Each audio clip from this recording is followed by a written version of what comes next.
Well, and that's the game. Um, well, that's the end of the Eagles and the Bengals game, and I believe it was in 2005, the year that Donovan McNabb told everyone he didn't know that they could tie, and here we are, 15 years later, and the Eagles and the Bengals tied. Pathetic. Like this was a pathetic performance. Um, Gutsy and pathetic. Let me say that. I don't want to just completely, tear apart the whole game. Um,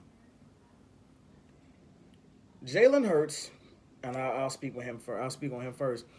Jalen Hurts fumbled a snap, more so a handoff to Miles Sanders, which cost us some time. Mistakes were the theme of this game. Mistakes and injuries were the theme of this game. And I gotta admit, um, I like the fact that Carson was trying to play his heart out and trying to play as best as he could. But once again,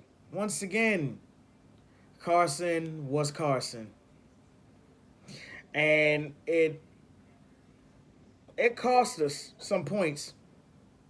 It really did because when he turned that ball over, they got points off of those turnovers,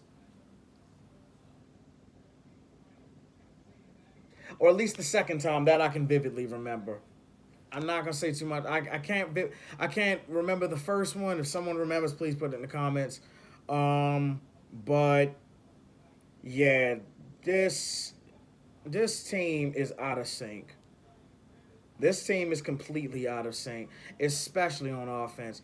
I saw twice where Nate Herbig and Matt Pryor cost us.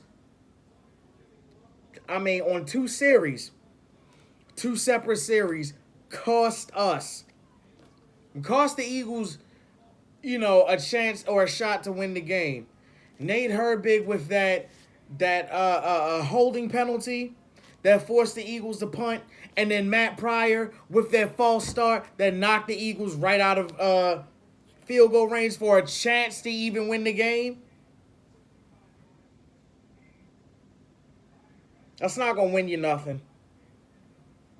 You know, I've seen guys on the team go out with injuries.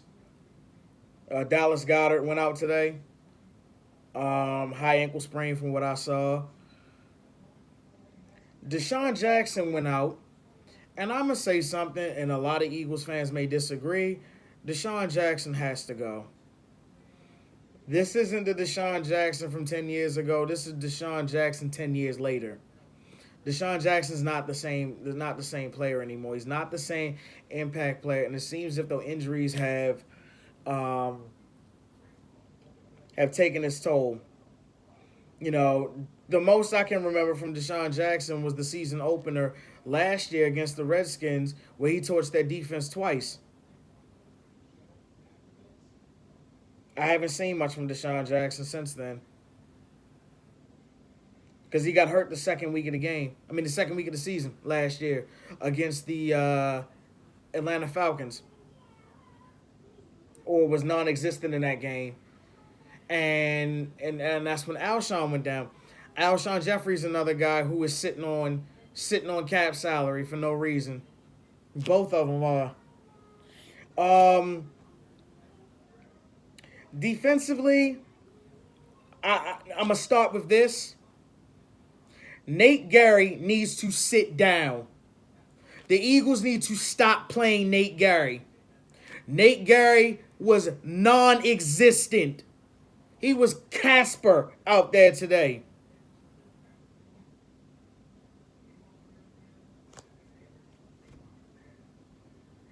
I saw him. I mean, no hip movement. Hips tight as ever. And Joe Burrow ate that man. Fed off of him. That boy was out there looking like food. boy was a straight talent enhancer out there. And T. Higgins and Tyler Boyd was eating off of him. I'm gonna say this too. Um, Jalen Mills needs to go back and play cornerback, and Kayvon Wallace needs to play safety. I'll deal with that. I'd rather these young guys start to get some time in, like Davion Taylor and Sean Bradley, guys that got drafted for a particular reason to play at the linebacker position, because God knows it can't get no worse than it already is. It is absolutely abysmal watching them play, especially Nate Gary. Nate Gary is probably the most non-existent linebacker I think I've ever watched or had the misfortune of watching play for the Eagles. His play was pathetic. The only time Nate Gary even needs to be playing is if you want to put him as an edge rusher. That's it. Do not have his ass covering. Do not have him cover. Because he can't cover. He has no hip movement whatsoever. And he's not fast enough. We saw that today. Everybody saw it.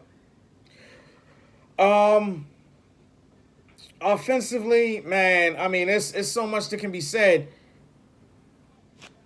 Before I get to the positives, I'm going to finish off with this too. Carson Wentz was trying to win the game, and I respect that. But as I said before, those interceptions do not help. They don't help.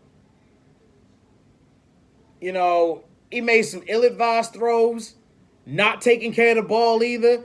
I mean, he's turned the ball over. They showed it today. The Eagles are -7 in turnover differentials. The worst in the NFL. Dead last.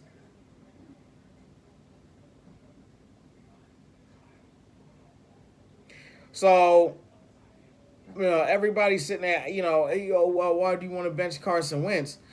I'm going to be honest. I won't be surprised if they bench him. You think one performance erases all of that? Mm-mm. Mm-mm. Mm-mm. Now, granted, San Francisco played the New York Giants today and completely washed them. And that's okay. But the way they did it, I haven't seen much out the Eagles to be impressed with anything. And if they and since seeing as how they have to play in San Francisco, it's a very high chance that they go to San Francisco and get absolutely washed. It is, I mean dominated from start to finish, because as far as I'm concerned, I don't see the Eagles having a winning season at all.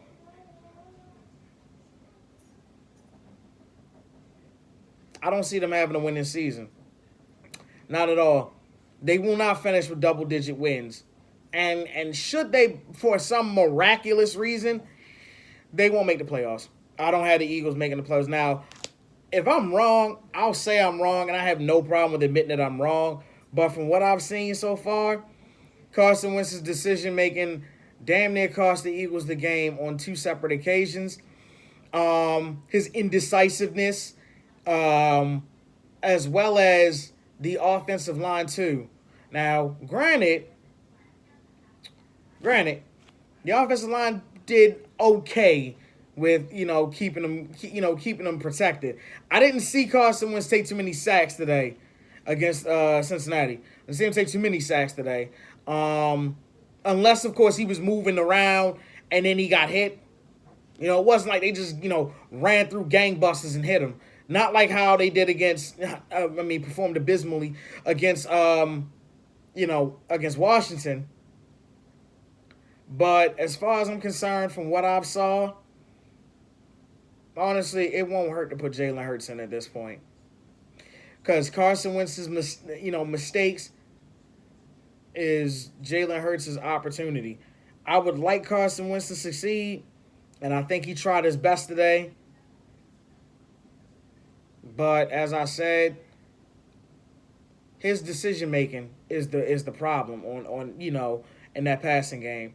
It's not so much even the receivers anymore because I saw him make some throws today to Zach Ertz that I was like, okay.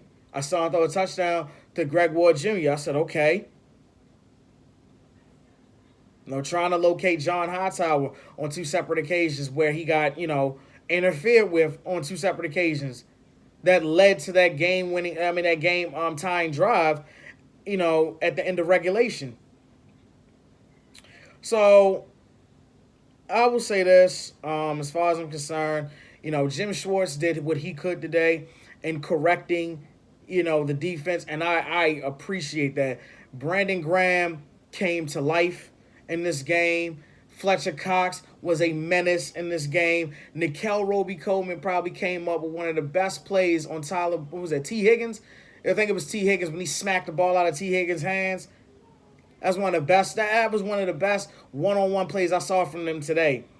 Darius Slay came back in the game, shielded AJ Green from, advancing when they had it in overtime on third down on their first possession of the game. First possession of overtime. I was happy to see that. But offensively, I really don't have much to say. Other than Miles Sanders, other than 100 miles and running, because 100 miles per hour was doing his thing today.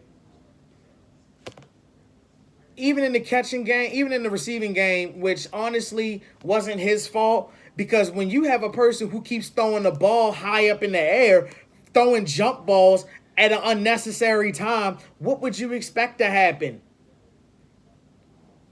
So I don't know what to really say as far as the offense goes.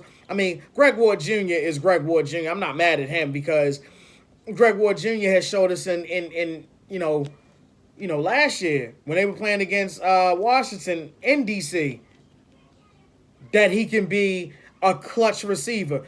And damn it if he didn't prove himself clutch today. I see a lot of people wanting to go out of their way to defend Carson Wentz left and right. You can defend Carson Wentz as much as you want, but when Carson Wentz is out there and Carson Wentz makes a mistake, and then you're sitting there still trying to make excuses for him, what's it going to be this week? What's the excuse going to be this week? What are you going to say? Oh, well, why would I go with Hurts? Hurts fumbled the snap. Did you not see Carson Wentz fumble today? Did you not see him throw two costly interceptions today? That's a running theme for him because he keeps trying to play like Brett Favre, a player who he himself has admitted is his favorite player. And boy is out here playing just like Brett Favre. Interception after interception after interception after interception. Unnecessarily.